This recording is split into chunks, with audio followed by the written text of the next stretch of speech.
Okay. The next guy here, I just want to talk about Providence in some way. Yeah. Two guys from Providence to decide to return that I think would have been certainly two-way guys, if not, potential second round picks.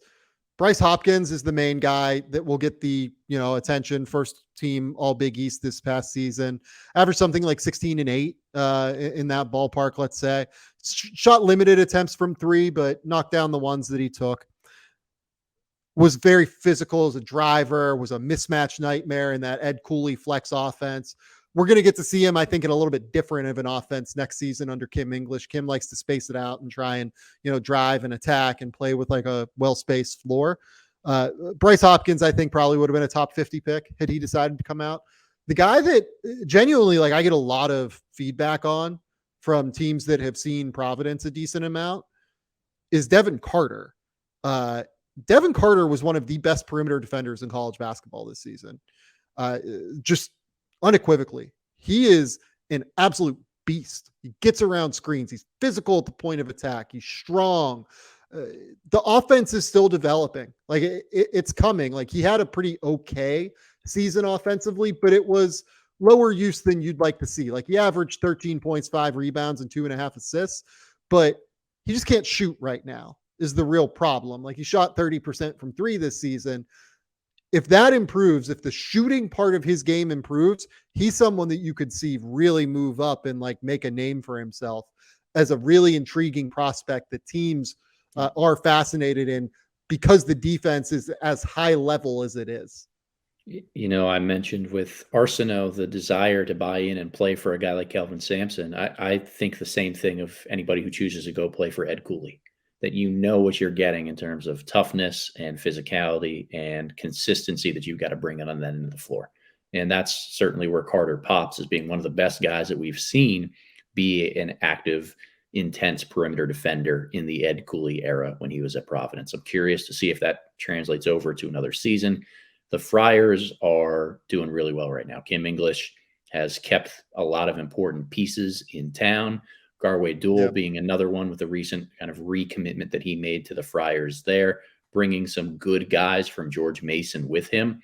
The Big East is going to be really fun again next year. Really, really fun. Yep. Yeah. So right now you're looking at, the fact that Kim brought Justin Fernandez and Devontae Gaines in the backcourt. They have Jaden Pierre in the backcourt as well. They bring in Garway Duel, who is the guy that I'm telling you, if you would have seen him in Hoop Summit practice, you would have thought this guy is like a potential one and done. He was long-term. He was the guy that a lot of GMs and scouts that I talked to while I was just like sitting around there and having conversations and, following up with after. He was the guy that they were like, man, like he really impressed us. Like his defensive intensity was outrageous. Like he was unbelievable with his hand-eye coordination, the way that he was able to pickpocket guys and really make it hard for them at the point of attack. And then offensively, he had some real shake moments. Like he played with AJ Johnson in high school earlier in his high school career. I think he's a better prospect than AJ Johnson. I do. Like AJ Johnson just signed today in the NBL.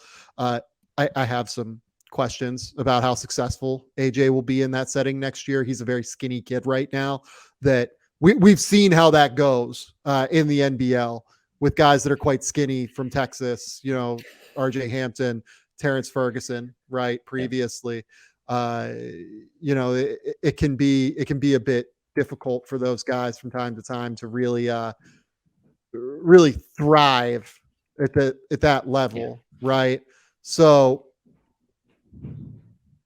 I'm going to be intrigued to see how it goes for him, but Garway, I think, is going to be well positioned in that backcourt at Providence to really play well, in my opinion. Yeah, Friars are going to be good. Again, Ed Cooley moving to Georgetown. I think he's done a decent job reloading on the fly so far and bringing in the right guys for him and for the program. Like the Big East with Rick Pitino joining again, it's in a really good spot. Donovan Clingan going back. Marquette can still be really, really solid and strong next year. Villanova's got another year to continue to reload and do what they always do. The Big East is just so fun. So fun. Yeah. No, it's going to be a great league again. Oh, look at Georgetown. Adam's beloved Hoyas, ready to go.